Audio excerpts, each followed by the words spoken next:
We suffer from temporal bias. We look up at the night sky and assume that the universe is a place of light. We see billions of stars burning furiously against the dark, and we think this is what the universe is. But we are wrong. We are simply lucky enough to be alive during a brief, blinding flash of energy, a momentary spark in the dark. The truth is, the universe has barely begun, and its future is not one of light, but of cold, iron, and silence. Let's travel to the end of time to watch the last star die. To understand the tragedy of the future, we must first understand the luxury of the present. Cosmologists call our current time period the Stelliferous Era, or the Age of Stars. It is the only time in the entire history of the cosmos when energy is actively flowing, when fusion is common, and when life is possible.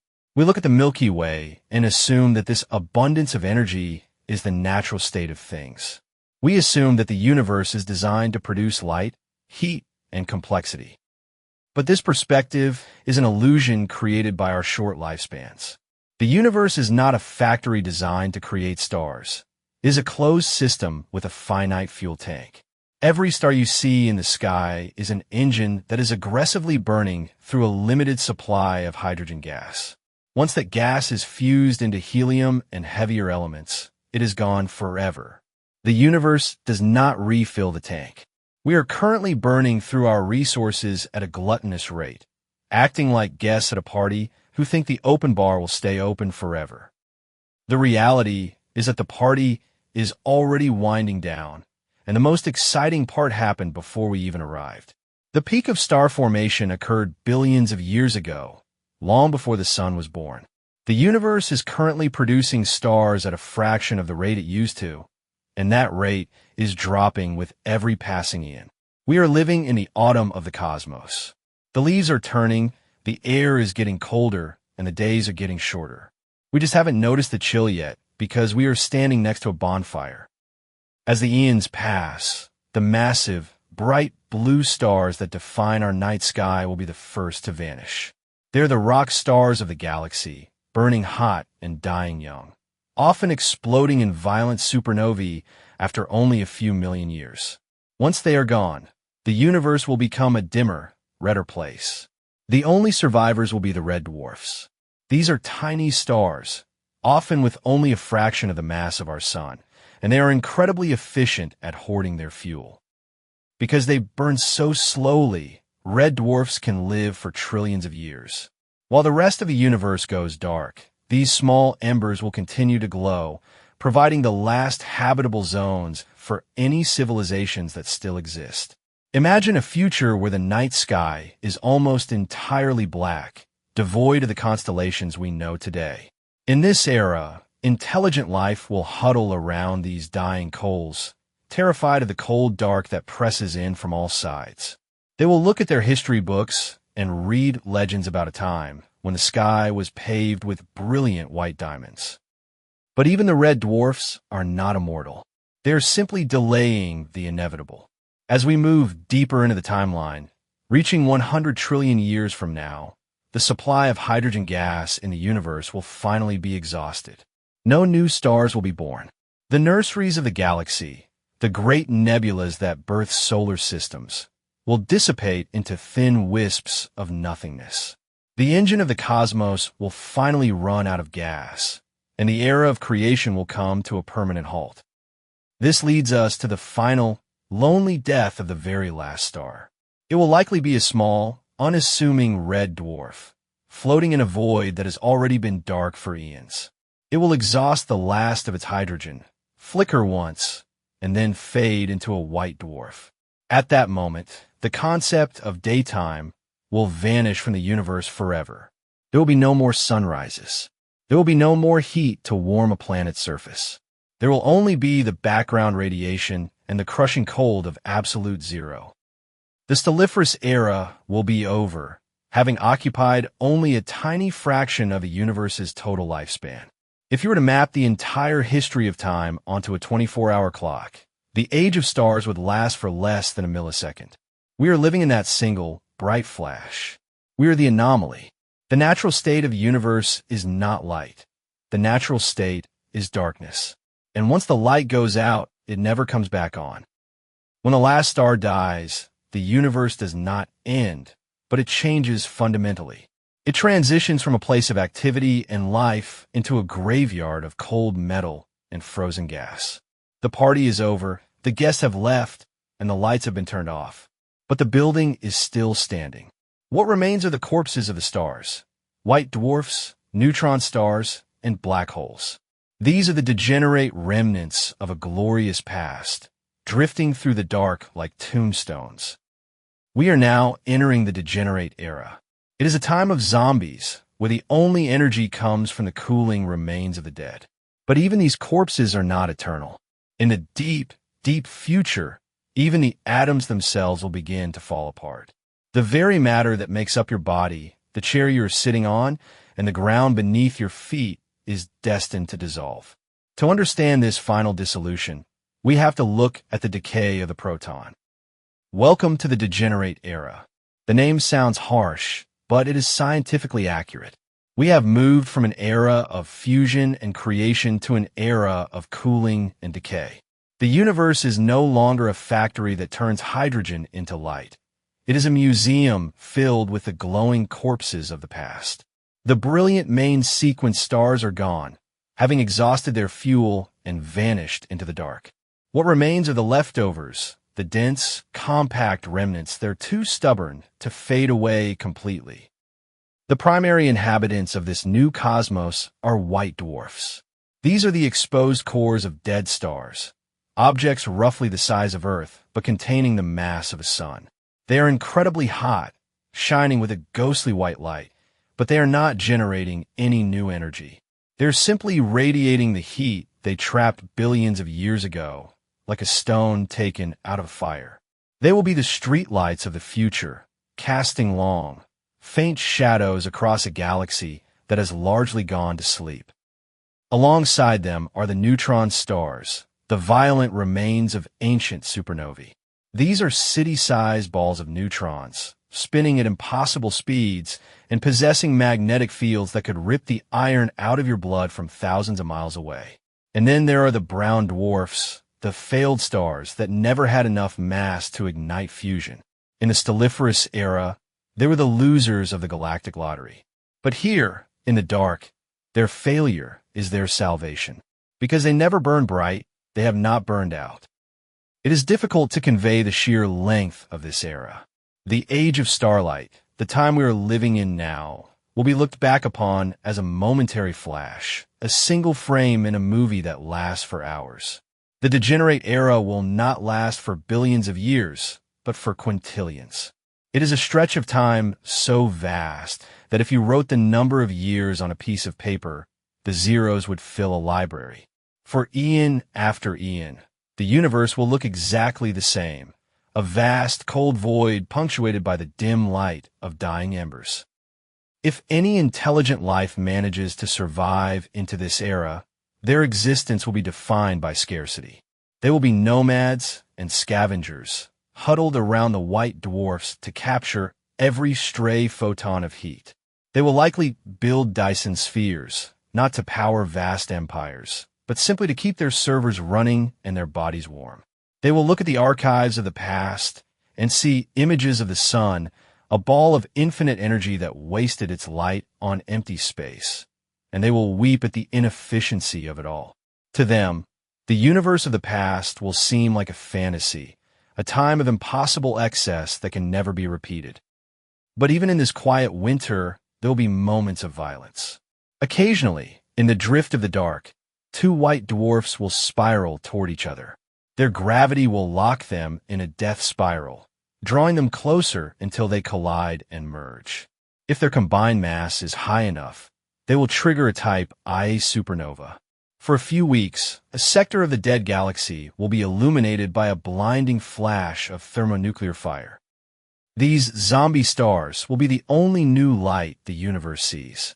A civilization lucky enough to be nearby might gather the energy from this explosion, hoarding it like travelers finding a dead whale on a beach. It would provide them with power for another few million years, a brief reprieve from the inevitable freeze. But these events will be rare, accidents of gravity in a void that is mostly empty space. Most white dwarfs will simply drift alone, cooling down degree by degree, century by century. As the quintillions of years grind on, the white dwarfs will undergo a slow, tragic transformation.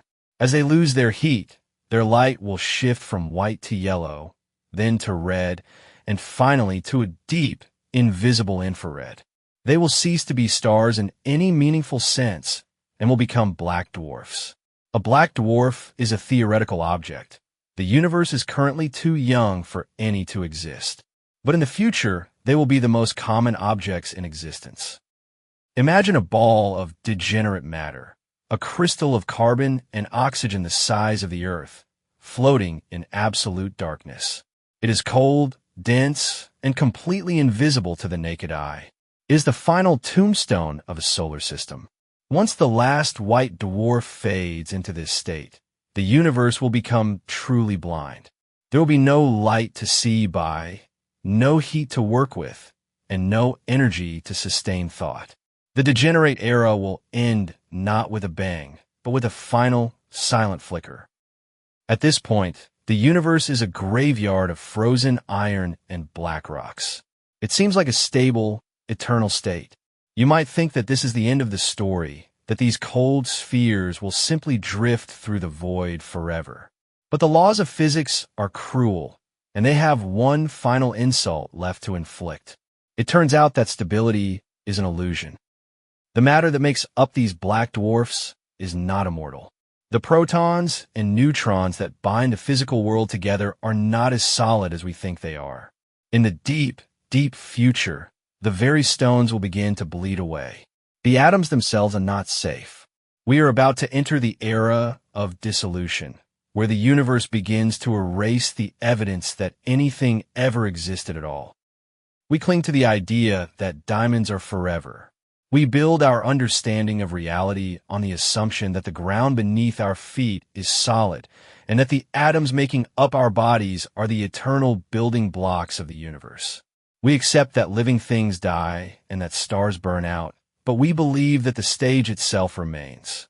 We think that a rock, left undisturbed in the vacuum of space, will remain a rock until the end of time. But physics suggests that this is a comforting lie. Even the bedrock of reality is destined to crumble. To understand this, we have to look at the proton.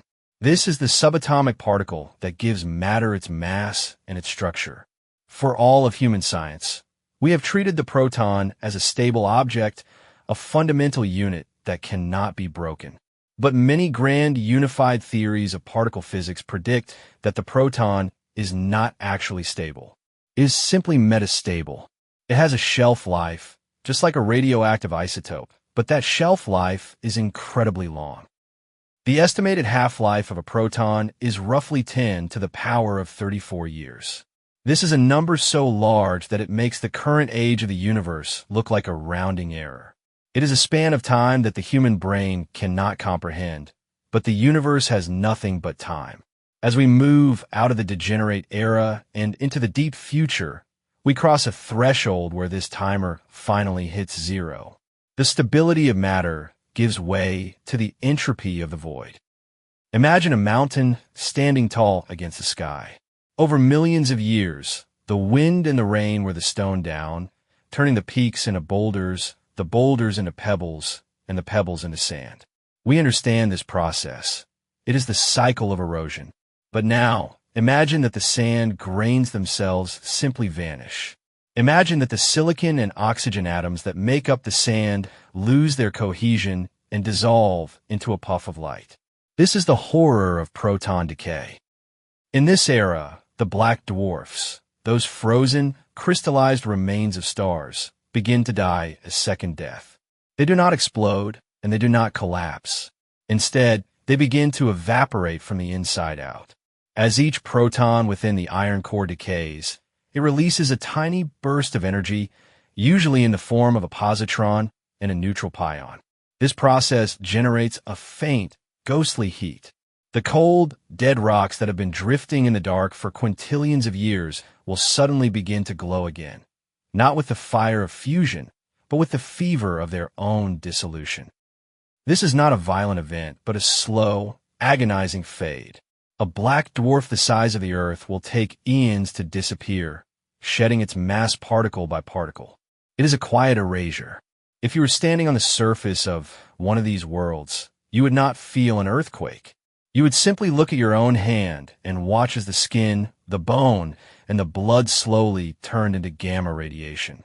The concept of a solid object would cease to exist. This marks the end of chemistry. The periodic table, which has organized the complexity of the universe since the first stars formed, becomes obsolete. There could be no water, no iron, no carbon, and certainly no life. Biology is a manipulation of matter, and when matter itself becomes unstable, life becomes a physical impossibility. The universe is scrubbing the slate clean, removing the very ink that the story was written in. Eventually, the last black dwarf will dissolve. The last planet will vanish into a mist of subatomic particles. The universe will be empty of any solid structure. It will be a vast, expanding soup of photons, neutrinos, and electrons, drifting through a void that has lost all meaning. There will be no landmarks, no horizons, and no way to tell one point in space from another. It is the ultimate victory of entropy, a state of perfect, uniform disorder. It is a terrifying thought that the floor of the universe is a trapdoor. We assume that even if we die, the atoms that made us will go on to be part of something else, a star, a flower, a cloud of dust. But proton decay steals even that legacy from us. It ensures that there is no permanence, no recycling, and no eternal return. The final destination of all matter is to become nothing more than a vibration in the vacuum, a scattered pattern of light moving through the dark. However, there is one exception to this rule. There is one structure that does not rely on the stability of the proton to exist. There is one entity that feeds on matter and hoards it in a form that decay cannot touch. As the stars and planets dissolve into radiation, these monsters remain unaffected by the disintegration of the physical world. They are the only things strong enough to survive the death of the atom. These are the black holes. They are not made of matter in the traditional sense. They are pure geometry, curves in the fabric of space-time created by crushing gravity. As the rest of the universe evaporates, the black holes will inherit the cosmos. They will sweep up the remaining debris, growing larger and more isolated as the lights go out. The age of matter is over. The age of gravity has begun. Welcome to the era of black holes. The universe is now a graveyard that has been swept clean. The stars have burned out, the corpses have cooled, and the very atoms that compose the stage have dissolved into a fine mist of radiation. There is no solid ground left, no chemical reactions, and no biology. But the dark is not empty. Drifting through the endless void are the last survivors of the old world, the gravitational monsters that fed on the debris while everything else fell apart. We have entered the era of black holes. These entities range from the small, stellar mass objects that form for the collapse of single stars to the supermassive giants that once anchored the centers of galaxies. In the absence of matter to consume, they're no longer the violent, glowing destroyers we see today. They are silent, invisible spheres of pure geometry, floating in a vacuum that stretches infinitely in every direction. They are the undisputed masters of the cosmos, ruling over a kingdom of absolute nothingness. To understand the duration of this era, we have to abandon the human concept of time entirely. We can no longer speak in terms of years or even billions of years. We must use a scale so vast that it renders the entire history of life on Earth as less than a single tick of a clock. We are now talking about a googol years. That is a 1 followed by 100 zeros. It is a number so large that there are not enough particles in the observable universe to write it out. In this deep, abyssal time, a billion years passes like a fleeting thought. The black holes drift through the dark, their paths occasionally crossing in the silence. When they do meet, they spiral inward, merging in violent bursts of gravitational waves that ripple through the fabric of space-time. But there is no one there to measure the distortion. There are no instruments to record the event and no eyes to see the invisible collision. It is a violent act occurring in a theater with no audience.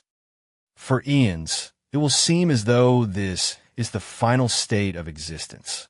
The universe appears to have reached a perfect, static equilibrium where gravity is the only force that remains. You might assume that these monsters are immortal, that they will simply float there forever, defying the end of time. But the laws of thermodynamics are absolute, and they do not allow for immortals. Even the black holes have a weakness, a slow, inevitable leak that will eventually drain them dry.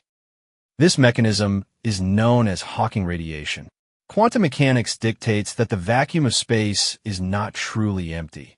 It is filled with virtual particles that pop in and out of existence. When this happens near the event horizon of a black hole, one particle falls in and the other escapes. To an outside observer, it looks as if the black hole has emitted a particle. This emission carries energy, and because energy and mass are equivalent, the black hole loses a tiny fraction of its mass. This process is agonizingly slow. For a black hole the size of our sun, it would take 10 to the power of 67 years to evaporate completely. For the supermassive giants, the timeline is even longer, stretching to 10 to the power of 100 years. It is a drip feed of death, a slow-motion evaporation that makes the erosion of a mountain look like an explosion. But time is the one resource the universe has an infinite supply. As the eons grind on, the black holes shrink. They lose mass, drop by drop, radiating their energy away into the cold bath of the universe. The giants that once weighed as much as 1 billion suns are whittled down to the size of stars, then to the size of planets, and finally to the size of atoms. The masters of the void are being starved to death by the vacuum itself.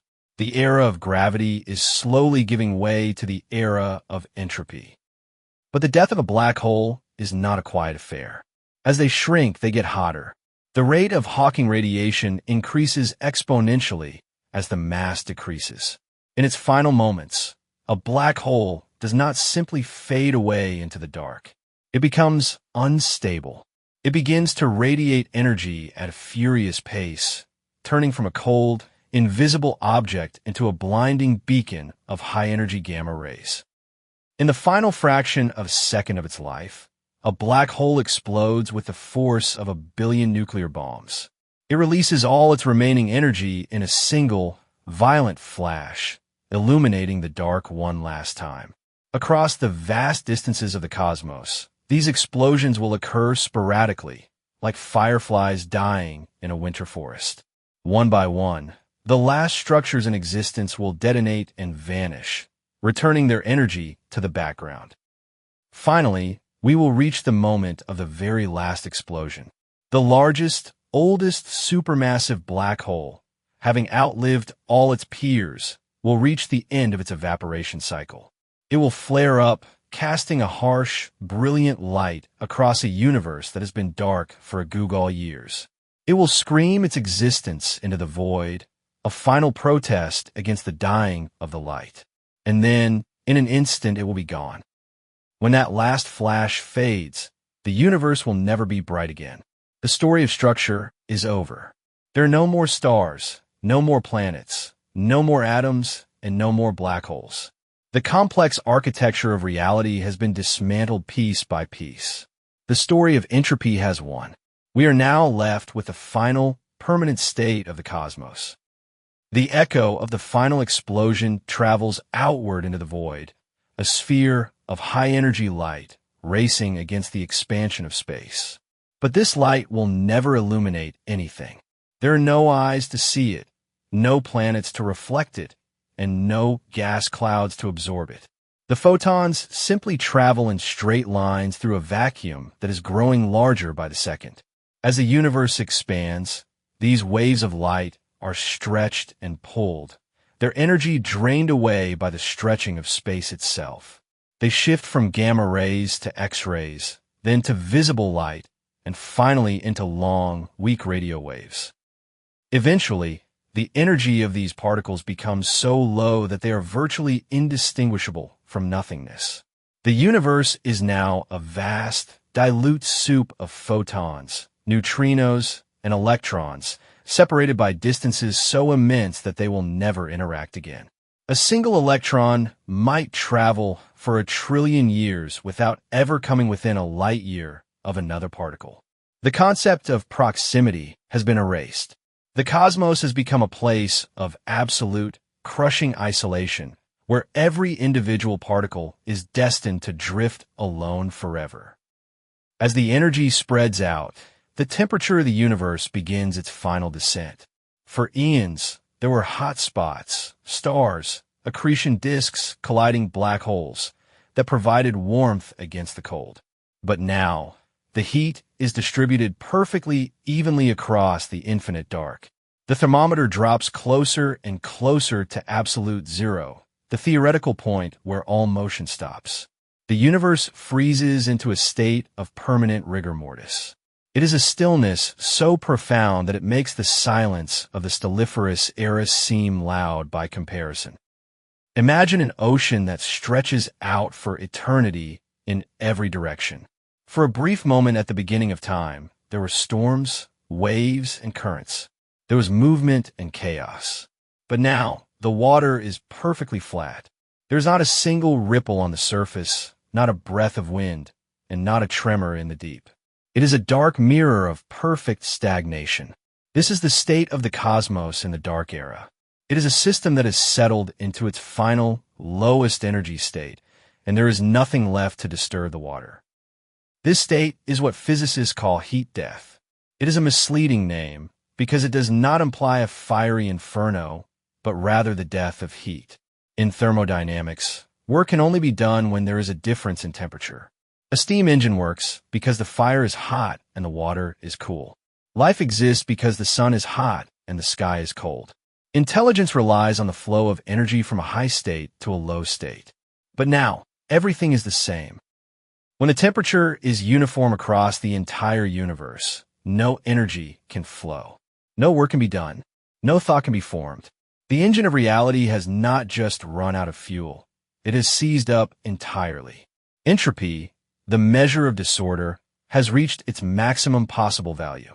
It can go no higher, and the laws of physics dictate that it can never go lower.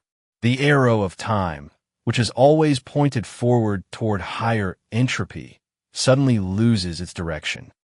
This brings us to the most disturbing realization of the Dark Era. If time is simply a measure of change, and nothing ever changes again, does time still exist?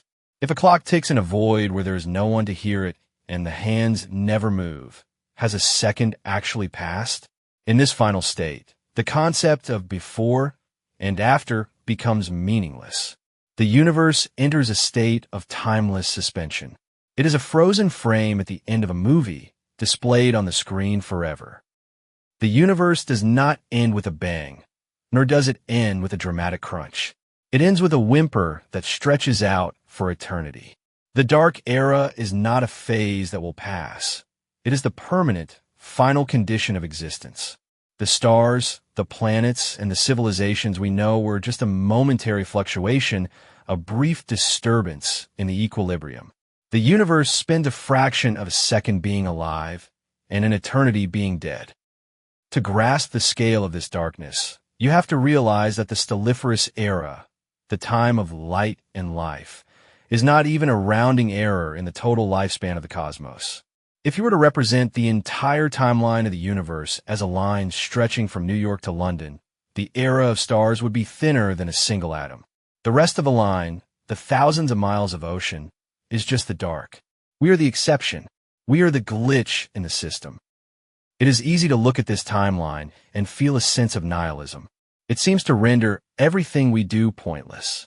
If the final destination is a frozen void where nothing matters, then why build anything? Why struggle to survive, to create art, or to understand the stars if it all ends in zero? It feels like a tragedy, a story with a sad ending that erases the plot. But this is the wrong way to look at it. The finiteness of the universe is not a flaw. It is a feature. The fact that the party ends is exactly what makes the party matter. If the stars burned forever, if life was guaranteed to exist for eternity, then no single moment would have any value. You could always do it later. You could always love later. You could always learn later. But you can't. The encroaching dark forces us to recognize the scarcity of the now. We are living in the golden age, the only time when the universe is capable of knowing itself. The fact that this window is closing is not a reason to despair. It is a reason to pay attention. The silence of the future is not a judgment on our present. It is a frame that highlights the picture. This sounds like a tragedy, a story with a sad ending. But it isn't, because the end gives meaning to the beginning. When you look at the entire timeline of the cosmos, from the Big Bang to the final heat death, a startling realization begins to take shape. The era of light, the time when stars burn and planets form, is not the main feature of the universe. It is a microscopic exception. If you were to represent the lifespan of the universe as a line stretching for 1 billion miles, the era of life would be thinner than a single strand of DNA. The rest of the line is simply cold, expanding silence. This means that the darkness is the natural state of things. The void is the rule. We are the exception. If you were to be born at a random point in the history of time, the statistical probability is nearly 100% that you would wake up in the freezing dark of the Degenerate Era or the empty nothingness of the heat death. You would open your eyes to a sky without stars, in a world without energy, drifting alone in a vacuum that has been dead for quintillions of years. But you didn't. Against all odds, you woke up right now. You are alive in the only brief, golden moment when the universe is hospitable. You are breathing during the single flash of time, when the temperature is right, when the chemistry is active, and when the sky is painted with the light of 1 billion fusion reactors. We have won the ultimate cosmic lottery, holding a ticket that allows us to witness the fireworks show before the lights go out forever. It is easy to look at the heat death and feel small, to feel that our existence is pointless because it eventually ends. But the physics suggests the exact opposite. Scarcity is what creates value. If the stars burned forever, if life were guaranteed to last for eternity, then no single moment would matter. You could always fall in love later. You could always learn the secrets of the universe in the next billion years. There would be no urgency, and therefore, no weight to our actions. But because the energy is finite, every second we spend conscious is an irretrievable treasure. The fact that the universe ends is exactly what makes it precious. Think of a plastic flower compared to a real one. The plastic flower lasts forever. It never fades, and it never dies. But it is cheap, hollow, and meaningless. The real flower is beautiful specifically because it is temporary. It blooms, it offers its color to the world, and then it wilts. Its beauty is tied directly to its mortality. We are the real flower. We are the universe's brief, beautiful bloom before the long winter sets in. If the cosmos spends the vast majority of its existence in the dark, then our purpose is not to prevent the end, but to witness the beginning. We are the universe's way of knowing itself. Without us, the stars are just nuclear explosions happening in silence. Without us, the laws of physics are just math equations with no one to solve them. We provide the context. We provide the awe. So, do not spend your time dreading a darkness that is trillions of years away. The heat death is a problem for the distant future. The present is for living. The fact that the story ends does not ruin the book. We are here to read the pages while the light is still strong enough to see. We are here to feel the warmth of the sun, to wonder at the complexity of a leaf, and to connect with the other conscious minds that are sharing this brief spark with us. Tonight, go outside and look up. Do not look for the void. Look at the light. Realize that the photons hitting your retina traveled for thousands of years just to be seen by you. Realize that the iron in your blood was forged in the core of a giant star that died so you could live. You are not separate from the universe. You are the universe. You are the ash of dead stars, organized into a form that can think, feel, and look back at the sky with wonder. The universe will eventually go to sleep, and the long night will last forever. But before it closes its eyes, it opened them just once, and it saw you. And that is enough.